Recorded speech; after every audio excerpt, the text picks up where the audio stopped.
Hello everyone, my name is Kapil Singh and welcome back to our channel JK Alerts. I hope you are doing well. So आज हम discuss करेंगे कुछ और different crops, but discuss करने से पहले जिन लोगों ने चैनल को सब्सक्राइब नहीं किया है चैनल को सब्सक्राइब कर लें। एंड ये चीज़ बार बार बोलना अच्छा नहीं लगता है, सो प्लीज़ खुद से ही चैनल को सब्सक्राइब कर लिया करो। क्लियर।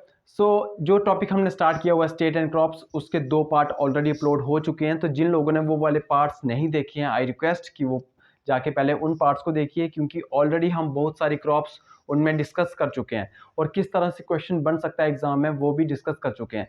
तो ठीक है, स्टेट एंड क्रॉप्स का ये पार्ट नंबर 3 है, जिसमें हम कुछ और डिफरेंट क्रॉप्स को डिस्कस करने जा रहे हैं। जैसे सबसे पहली क्रॉप जो हम डिस्कस करने जा रहे हैं आज, वो है टी क्रॉप। क्लियर।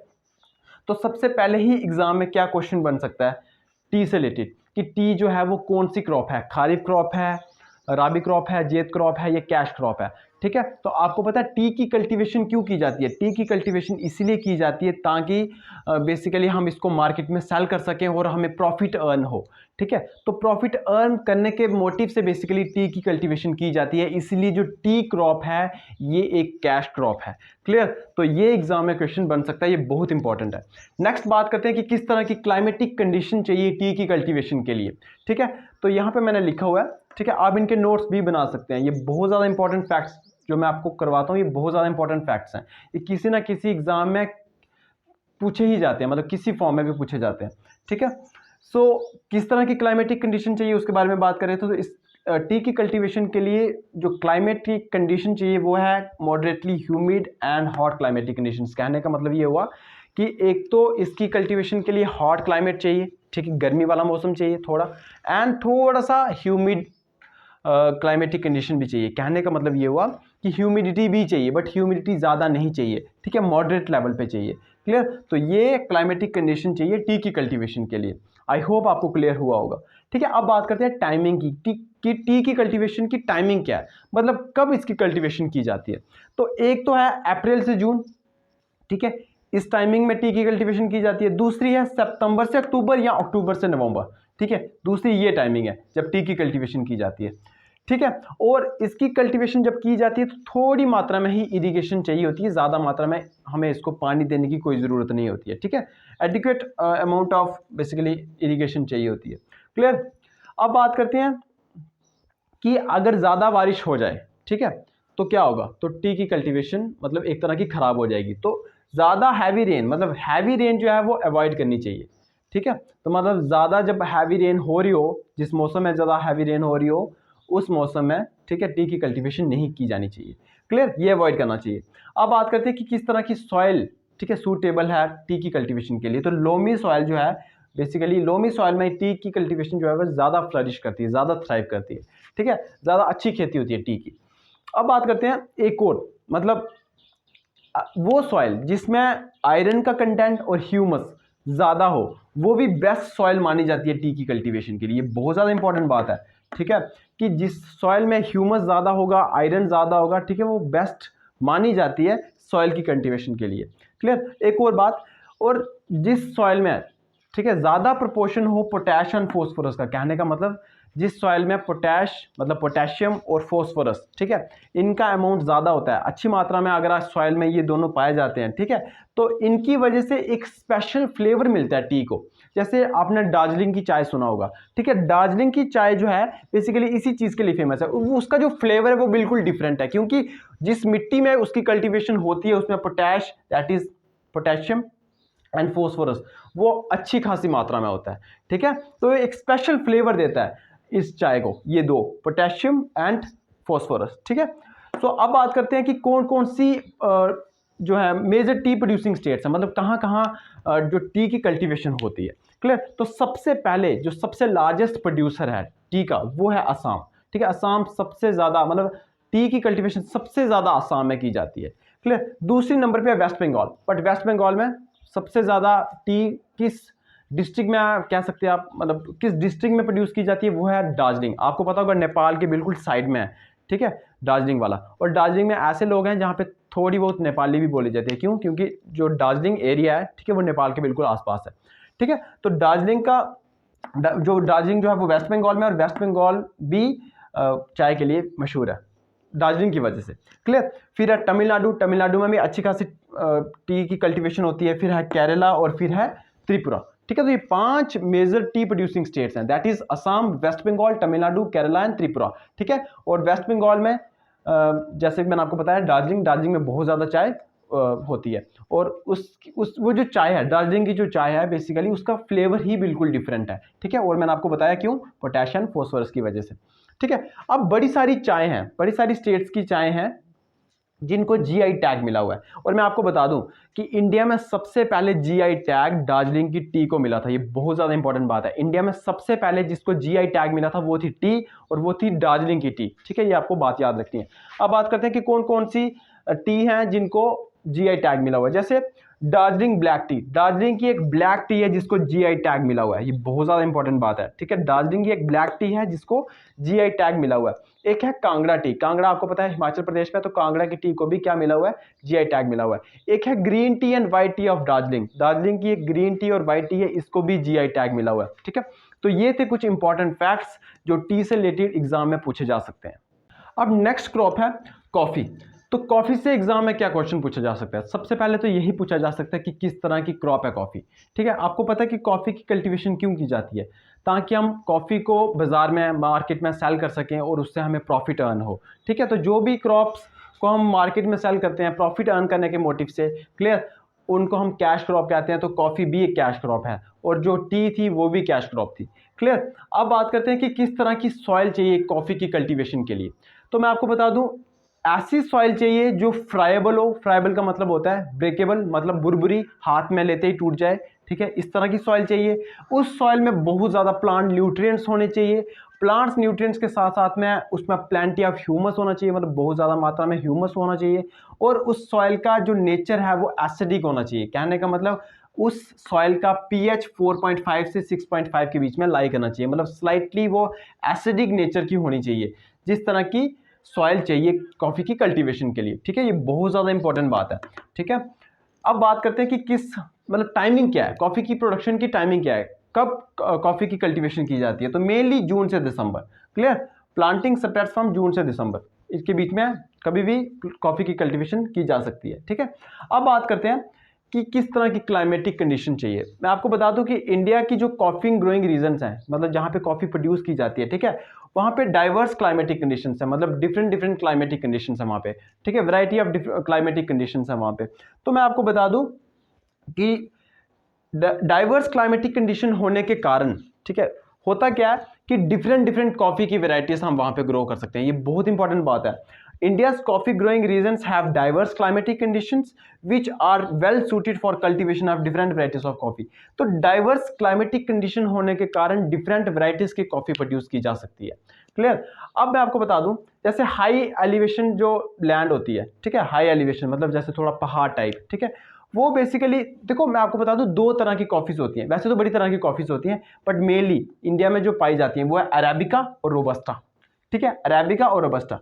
तो वो लैंड जो हाई एलिवेटेड लैंड है, हाई एलिवेटेड लैंड का मतलब जो पहाड़ी एरिया हो गया उस तरह का, ठीक है, वहाँ पे अरेबिका मिलती है, मतलब वहाँ पे अरेबिका कॉफ़ी जो है वो ग्रो की जाती है, उसकी कल्टीवेशन की जाती है। ठीक है, और वो मतलब वो वाले रीजन जहाँ पे कंडीशंस कैसी हैं, वार्म कंडीशंस है, वार्म ह्यूमिड कंडीशंस है, ठीक है, वो जो है किस कॉफ़ी के लिए फेमस है, किस कॉफ़ी के लिए वेल सूटेड है, वो है रोबस्टा। क्लियर, आई होप आपको क्लियर होगा। तो ये दो कॉफ़ीज हैं जो कि बहुत मशहूर हैं इंडिया में, that is arabica and robusta. ठीक है, अरेबिका कहाँ पे मेनली इसकी कल्टीवेशन की जाती है, इसकी कल्टीवेशन की जाती है हाई एलिवेशन में। ठीक है, और जो रोबस्टा है उसकी वार्म ह्यूमिड कंडीशंस में।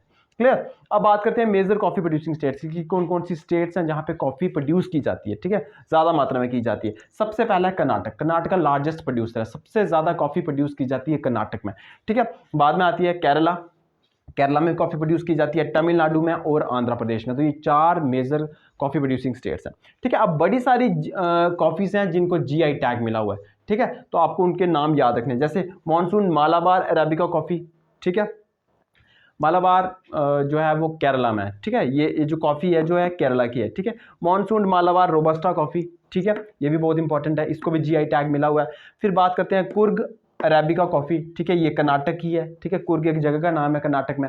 ठीक है, वहाँ पे ये मिलती है कॉफ़ी। अब बात करते हैं वायनाड, वायनाड रोबस्टा कॉफ़ी, वायनाड की एक वाइल्ड लाइफ सेंचुरी भी है केरला में, ठीक है, तो वहाँ पे ये कॉफ़ी प्रोड्यूस की जाती है, वायनाड रोबस्टा कॉफ़ी, ठीक है, ये भी केरला की है।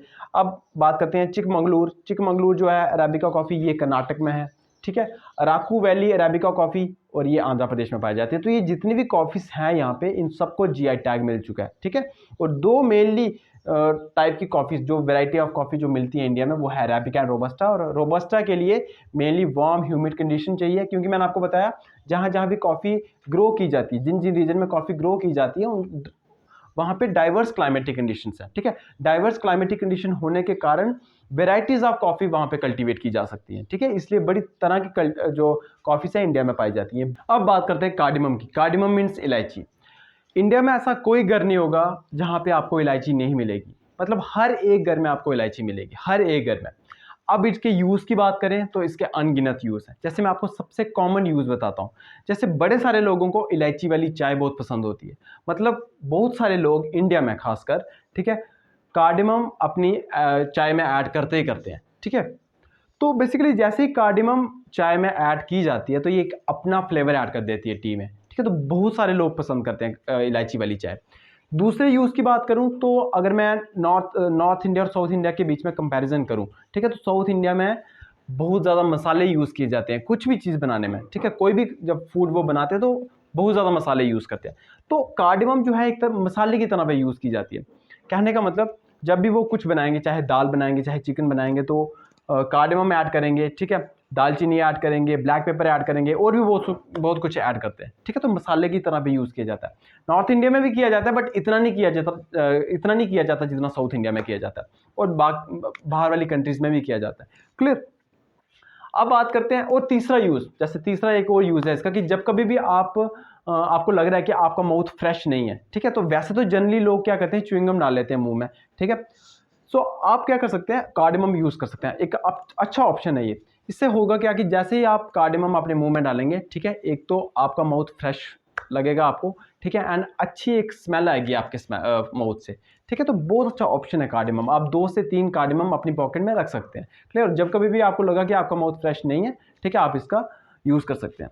अब बात करते हैं कि किस तरह की क्लाइमेटिक कंडीशन चाहिए, ठीक है, कैसी सॉइल चाहिए, ठीक है, कार्डिमम की ग्रोथ के लिए। तो सबसे पहले बात करते हैं सॉइल की, कि किस तरह की सॉइल चाहिए होती है कार्डिमम की कल्टीवेशन के लिए, किस तरह की सॉइल में ग्रो करता है कार्डिमम, ठीक है। तो मैं आपको बता दूं, फॉरेस्ट लोम सॉइल में ग्रो करता है कार्डिमम, और मेनली ये जो सॉइल होती है ये एसिडिक इन नेचर होती है, ठीक है। तो ये बहुत इंपॉर्टेंट बात है कार्डिमम से रिलेटेड। अब बात करते हैं कि क्या एनुअल रेनफॉल चाहिए। कहने का मतलब क्या रेनफॉल चाहिए कार्डिमम की कल्टीवेशन के लिए। यस, रेनफॉल चाहिए। कितनी चाहिए, 1500 से 2500 मिलीमीटर की रेंज में, ठीक है, ये एनुअल रेनफॉल चाहिए कार्डिमम की कल्टीवेशन के लिए। और टेम्परेचर की बात करें तो 15 to 35 डिग्री सेल्सियस टेम्परेचर भी चाहिए, ठीक है। अब बात करते हैं, अगर आप कार्डिमम की ग्रोथ को एनहांस करना चाहते हो, बढ़ाना चाहते हो, तो आप क्या क्या कर सकते हो, ठीक है। सबसे पहली बात, आप ह्यूमस रिच सॉइल का यूज़ कीजिए, या जहाँ ऐसा कह सकते हैं कि जिस सॉइल में आप कार्डिमम को ग्रो करवा रहे हो, ठीक है, अगर उसमें ह्यूमस की कमी है तो आप ह्यूमस ऐड कर सकते हैं, ठीक है। अगर आप ऐसा करते हैं, ठीक है, तो आपकी जो कार्डिमम की ग्रोथ है वो बहुत ज़्यादा एनहांस कर जाएगी, बहुत ज़्यादा बढ़ जाएगी, ठीक है। और भी बड़े सारे तरीके हैं, जैसे आपको पता है कि आप लो से मीडियम फोस्फोरस अगर आप यूज़ करेंगे उस सॉइल में, ठीक है, तब भी कार्डिमम की ग्रोथ जो है वो एनहांस होती है। और अगर आप मीडियम से हाई, ठीक है, पोटेशियम का यूज़ करेंगे उस सॉइल में, तो भी आपकी जो कार्डिमम की ग्रोथ है वो एनहांस होती है। बहुत ज़्यादा इंपॉर्टेंट बातें मैंने बताई हैं कि कार्डिमम की ग्रोथ को अगर आप एनहांस करना चाहते हो, ठीक है, तो एक तो आपको कि ह्यूमस रिच सॉइल का यूज़ करना है। दूसरी बात यह है कि लो से मीडियम फोस्फोरस आपको यूज़ करना है। और तीसरी बात यह है कि मीडियम से हाई पोटेशियम आपको यूज़ करना है, ठीक है। अगर नहीं है, आपको पता है ये तीन, नाइट्रोजन, फोस्फोरस और पोटेशियम, ये तीन ऐसे मिनरल्स हैं, ठीक है, जो हर एक प्लांट की रिक्वायरमेंट होती है, ठीक है। वैसे अगर किसी सॉइल में अगर ये चीज़ों की कमी है तो आप आर्टिफिशियली दे सकते हो, जैसे हम फर्टिलाइज़र वगैरह देते हैं, ठीक है। तो अब बात करते हैं कि कौन कौन सी कार्डिमम प्रोड्यूसिंग स्टेट्स हैं इंडिया में। तो सबसे ज़्यादा मतलब 1/3 इंडिया की जितनी भी प्रोडक्शन होती है कार्डिमम की, केरला से आती है 1/3। क्लियर। बहुत इंपॉर्टेंट बात है, केरला जो है वो लार्जेस्ट प्रोड्यूसर है। दूसरा है सिक्किम में भी आपको मिलेगी, ठीक है। कर्नाटक, नागालैंड, इन सब में आपको इलायची मिलेगी। अब बात करते हैं कुछ ऐसी कार्डेमम्स जिनको जीआई टैग मिला हुआ है। जैसे केरला की एक कार्डेमम है एलेपी ग्रीन कार्डेमम, ठीक है, ये जगह का नाम है वहाँ का एक, ठीक है। वहाँ ये वाली जो कार्डेमम है इसको जीआई टैग मिला हुआ है केरला की, ठीक है। कुर्ग ग्रीन कार्डेमम मैंने आपको बताया था, कुर्ग कर्नाटक की एक जगह है, ठीक है, वहाँ पे ये मिलती है, ठीक है, तो इसको भी जीआई टैग मिला हुआ है। सिक्किम लार्ज कार्डेमम, ठीक है, ये सिक्किम में मिलती है, इसको जीआई टैग मिला हुआ है। तो ये तीनों के तीनों नाम याद रखने हैं, ठीक है। अब बात करते हैं कैश्यू नट्स। तो कैश्यू नट्स मतलब दिमाग में क्या आया, ड्राई फ्रूट्स, ठीक है। तो कैश्यू नट भी बहुत सारे लोगों को पसंद है, ठीक है, सबको पसंद होते हैं वैसे।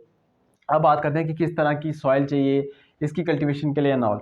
आपको पता है रेड सैंडी लोम, ठीक है, ये एक सॉइल है, बेस्ट मानी जाती है कैश्यू नट की कल्टीवेशन के लिए, ठीक है, रेड सैंडी लोम, ठीक है। अब ये प्लेन्स एरिया में भी उगाया जाता है मेनली, ठीक है, और एलिवेटेड मतलब हिल्स वगैरह में भी उगाया जाता है। और हिल्स ज़्यादा नहीं, आपको पता है हिल्स 600 से 700 फीट के एलिवेटेड लैंड में, ठीक है, मतलब प्लेन से वाले एरिया में और हिल्स वाले एरिया में ये उगाई जा सकती है, ठीक है, पर ज़्यादा नहीं होना चाहिए, हाइट 600 से 700 फीट के करीब, ठीक है। अगर मैं टाइमिंग की बात करें तो जून से दिसंबर जो है वो ऑप्टिमम टाइम होता है कल्टीवेशन के लिए इसकी, ठीक है। अब मेजर प्रोड्यूसिंग स्टेट्स की बात करें तो महाराष्ट्र में सबसे ज़्यादा कैश्यू नट पाया जाता है, सबसे ज़्यादा, ठीक है, मतलब लार्जेस्ट प्रोड्यूसर है ये महाराष्ट्र जो है कैश्यू नट की। फिर आंध्र प्रदेश, ठीक है, उड़ीसा और कर्नाटक, ठीक है, ये 4 ऐसी स्टेट्स है जहाँ पे कैश्यू नट की जो कल्टीवेशन है बहुत ज़्यादा की जाती है, ठीक है। तो मेनली आपको स्टेट पूछा जाएगा या पूछा जा सकता है कि कौन से टाइमिंग में बेसिकली ये कल्टीवेशन की जाती है, ठीक है। क्लाइमेटिक कंडीशंस से रिलेटेड क्वेश्चन पूछा जा सकता है, और कौन सी क्रॉप है इससे रिलेटेड क्वेश्चन पूछा जा सकता है, ठीक है। और जीआई टैग से तो ऑफकोर्स पूछा ही जा सकता है। तो एक कैश्यू है वेंगरूला, ठीक है, ये महाराष्ट्र में है, ठीक है, मतलब महाराष्ट्र का कैश्यू नट है, इसको जीआई टैग मिला हुआ है। क्लियर। सो आज हमने डिस्कस किए 4 क्रॉप्स, ठीक है, बहुत ज़्यादा इंपॉर्टेंट क्रॉप्स है ये, ठीक है। सो इस वीडियो में इतना ही रखते हैं, मिलते हैं नेक्स्ट वीडियो में, टिल देन गुड बाय।